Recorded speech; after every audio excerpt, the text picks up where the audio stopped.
आमचे हम मराठी बोलले सगळ्यांच्या वतीनं, पण मला सुद्धा राहवत नाही की लोकसत्तेने हा जो उपक्रम सुरू केला हा फार चांगला उपक्रम आहे.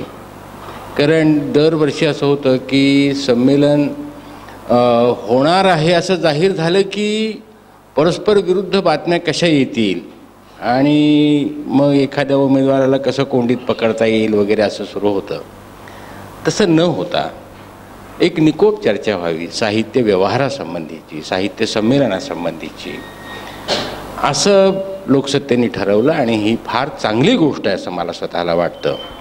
मी सुरुवातीला या चर्चेत यावं की नाही असं मनात संभ्रम निर्माण झाला होता. कारण काहीतरी वादविवाद नको असं मला वाटत होतं. पण असं दिसतं की एक चांगली निकोप चर्चा सुरू होण्याच्या दृष्टीने लोकसत्तेने पाऊल उचललेलं आहे आणि ते मला सुरुवातीला सांगावंसं वाटतं. आत्ता कुबेर साहेबांनी म्हणजे चर्चेची सुरुवात करताना साहित्य संमेलनाबद्दल नेमाडे काय बोलले असं ते बोलले, तर मला तसं वाटत नाही. कारण आता हे जे संमेलन आहे हे संमेलन 86वे संमेलन आहे. पुष्कळदा असं झालं की 2 वर्षाला एकदा संमेलन झालं, म्हणजे जवळजवळ 100 वर्षाची या संमेलनाला परंपरा आहे. ही जी 100 वर्षाची परंपरा आहे या परंपरेमध्ये अनेक लोक अनेक अध्यक्ष असे आहेत की ज्यांनी आपलं आयुष्यभराचं साहित्य संबंधीचं जे काही चिंतन आहे हे चिंतन तिथे प्रकट केलेलं आहे. म्हणजे आणि या दृष्टीने मला स्वतःला असं वाटतं की साहित्य संमेलन हा मराठी संस्कृतीचा, मराठी वाङ्मयाचा एक महत्त्वाचा अशा प्रकारचा भाग आहे. त्यामुळे त्याला चोराचं संमेलन म्हणणं किंवा त्याला हे बंद करा म्हणणं हे माझ्या दृष्टीने शब्द वापरायचा झाला तर ते उथळपणाचंच आहे असं मला वाटतं. आणि एरवीच बोलायचं तर नेमाडेंची विधानं फार गंभीरपणे घेऊ नयेत असं मी आपल्याला सुद्धा सांगेन. कारण ते कधी काय बोलतील आणि ते बोललेलं तसंच त्यांच्या मनात असेल का असंही नसतं. तेव्हा ते नेमाडे आपण सोडून देऊ. पण मला स्वतःला असं वाटतं की साहित्य संमेलन ह्या नावाची जी गोष्ट होते त्याच्यामध्ये मी आपल्याला अनुभव सांगतो की अंबेजोगाईसारख्या अत्यंत छोट्या गावामध्ये, म्हणजे आता थोडंसं मोठं झालं पण अतिशय छोट्या गावामध्ये जेव्हा संमेलन झालं, व्यंकटेश माडगुळकर अध्यक्ष होते, तर खेड्यातले लोक बैलगाडी करून त्या संमेलनाच्या ठिकाणी आले आणि त्या सगळ्या आजूबाजूला बैलगाड्या सोडलेल्या होत्या आणि येताना त्यांनी भाकरी आणलेल्या होत्या, तिथे ते सोडून खात असत. आता मला असं वाटतं की ही घटना फार मोठी आहे. कदाचित माडगुळकरांच्यामुळेही असेल किंवा शंकर पाटील माडगुळकर हे लोक कथाकथन करायचे, जसे आमचे बागवे आता महाराष्ट्रभर काव्यवाचन करतात आणि त्याच्या आधी पाडगावकर वगैरे हे लोक होते, तर ते माडगुळकरांच्यामुळे असेल. पण मी हे पाहिलेलं आहे. किंवा परभणीला नारायण सुर्वे जेव्हा होते तेव्हा जवळजवळ गर्दीचा उच्चांक होता, 40-50 हजार लोक तिथे होते. तेव्हा हे लोक काय वेडे आहेत का इथे यायला? स्वखर्चाने येतात, भाकरी बांधून आणतात, तर त्यांना असं वाटतं की काहीतरी आपलं ऐकायला मिळेल. आता त्यांना त्यांचं किती त्यांच्या अपेक्षेप्रमाणे ऐकायला मिळतं हा मुद्दा वेगळा, पण लोक येतात. आणि या सगळ्या लोकांना असं वाटतं की नव्हे, हे साहित्य संमेलन ही आमच्या महाराष्ट्राच्या वाङ्मयीन जीवनाची नव्हे तर सांस्कृतिक जीवनातली एक महत्त्वाची घटना आहे असं लोकांना वाटतं. त्यामुळे ह्या साहित्य संमेलनामध्ये पुष्कळ चर्चा होतात. असं आहे की 50 लोक 60 लोक परिसंवादात असतील तर काही एक अर्धे लोक असा अभ्यास न करता बोलत असणार, पण कुणीच अभ्यास न करता बोलत नाही असं काही म्हणता येत नाही. त्यामुळे मला साहित्य संमेलन ही महत्त्वाची गोष्ट वाटते. या निमित्ताने ग्रंथ पाहिले जातात, हाताळले जातात, विकले जातात, मुलं येतात, पाहतात. ही चांगली गोष्ट नाही का? म्हणजे आजचा माझ्या दृष्टीने सगळ्यात महत्त्वाचा प्रश्न असा आहे की खेड्यामध्ये म्हणजे तालुक्याच्या ठिकाणी सुद्धा म्हणजे पुस्तकाची दुकानं नाहीत. हां, जिल्ह्याच्या ठिकाणी एखाद दुसरं दुकान असतं, पण ह्या निमित्ताने मग ती मुलं पुस्तकं बघतात. ते शेवटी वाचनाची आवड निर्माण होणार म्हणजे काय होणार. तेव्हा ही एक महत्त्वाची घटना आहे आणि मला असं वाटतं की ही महत्त्वाची घटना या अर्थाने तर आहेच. रसिक निर्माण होणं, ग्रंथव्यवहार वाढणं, लोकांना ऐकायला मिळणं हे तर आहेच आहे. पण याच्या पलीकडे जो संमेलनाचा अध्यक्ष असतो, संमेलन झाल्यानंतर त्यांनी काय करायचं हा निराळा मुद्दा आहे.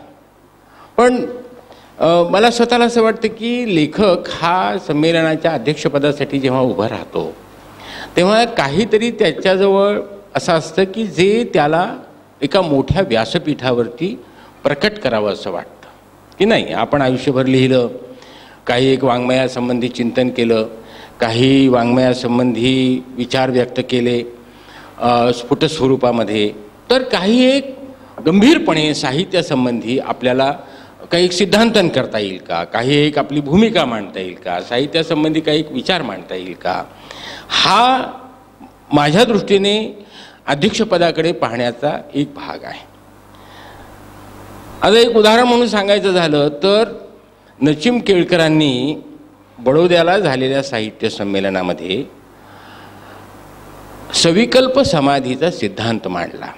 तो त्यांना कुठेही मांडता आला असता, नाही का, ग्रंथ लिहिता आला असता, पण असा एक सिद्धांत मांडला. तेव्हा संमेलन हे एक असं व्यासपीठ आहे की ज्या व्यासपीठावरती त्या लेखकाने आयुष्यभर जे काही विचार केलेला आहे साहित्यासंबंधी, म्हणजे जे लिहिलेलं आहे ते लोकांना माहीत असेल, माहीत होईल, हा मुद्दा वेगळा, पण त्यांनी जो चिंतन केलेलं आहे त्याला काही एक शब्दरूप देता येईल का, त्याला काही एक व्यापक व्यासपीठ मिळू शकेल का, असा तो महत्त्वाचा भाग असतो. आणि म्हणून मला असं वाटतं की साहित्य संमेलनाचं व्यासपीठ हे जर आपल्याला उपलब्ध झालं तर काही एक चांगली भूमिका मांडता येईल. ज्या भूमिकेचा आग्रह आपण इतरत्र जीवनामध्ये करतो तो आग्रही तिथे करता येऊ शकेल. या हेतूनं मला असं वाटतं की आपण साहित्य संमेलनाकडे पाहिलं पाहिजे.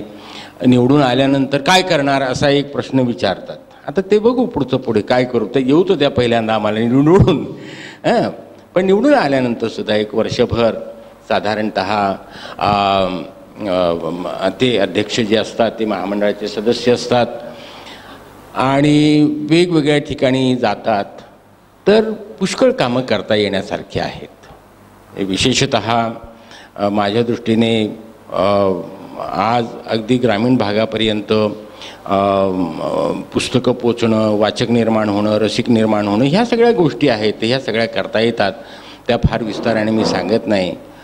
एक मुद्दा गेल्या अनेक वर्षापासून महाराष्ट्रामध्ये चर्चेला जातो आणि तो मुद्दा असा आहे की साहित्य संमेलनाचं अध्यक्षपद हे सन्मानाने मिळालं पाहिजे. आता हे कसं मिळालं पाहिजे हा महत्त्वाचा मुद्दा आहे. मला स्वतःला असं वाटतं आणि ही भूमिका मी आज नाही तर गेल्या कित्येक वर्षापासून मांडतो. काही काळ मी महामंडळाचा सदस्य होतो, वर्ष 2 वर्ष. त्या काळामध्ये हा प्रश्न चर्चेला येत असे आणि त्याचा मी विरोध करत असे की त्याचं कारण असं की महामंडळाच्या 16 लोकांच्या हातात किंवा 20 लोकांच्या हातात अध्यक्ष कोण निवडायचा याची सूत्र देण्यापेक्षा अधिक व्यापक त्याच्यामध्ये सहभाग जर लोकांचा झाला तर ते अधिक चांगलं आहे. मला आनंद याचा वाटतो की या पद्धतीमध्ये अत्यंत बारक्या छोट्याशा खेड्यामधला मतदार हा मतदार आहे. हे कधीच झालं नसतं. म्हणजे चाळकवाडी नावाचे एक खेड आहे कुठे जुन्नरजवळ, मी ती पुण्याची यादी चाळत होतो. चाळकवाडी, अमुक एक गृहस्थ, पत्ता चाळकवाडी. तर पार्टिसिपेशन किंवा एक सहभाग हा वाढू द्या. आणि जीवनामध्ये सगळीकडे लोकशाही आहे आणि म्हणजे बघ सगळीकडे म्हणजे राष्ट्रपतीपासून सगळी राजकारण हा भाग सोडून द्या, पण आपण का बरं विरोध त्याला करायचा आणि थोड्या लोकांच्या हातामध्ये ते अधिकार का द्यायचे? तर हे काही मला पटत नाही. दुसरं असं की तुम्ही निवडून आला की ते सन्मानानेच मिळालेलं आहे असं समजायला पाहिजे, असं मला वाटतं.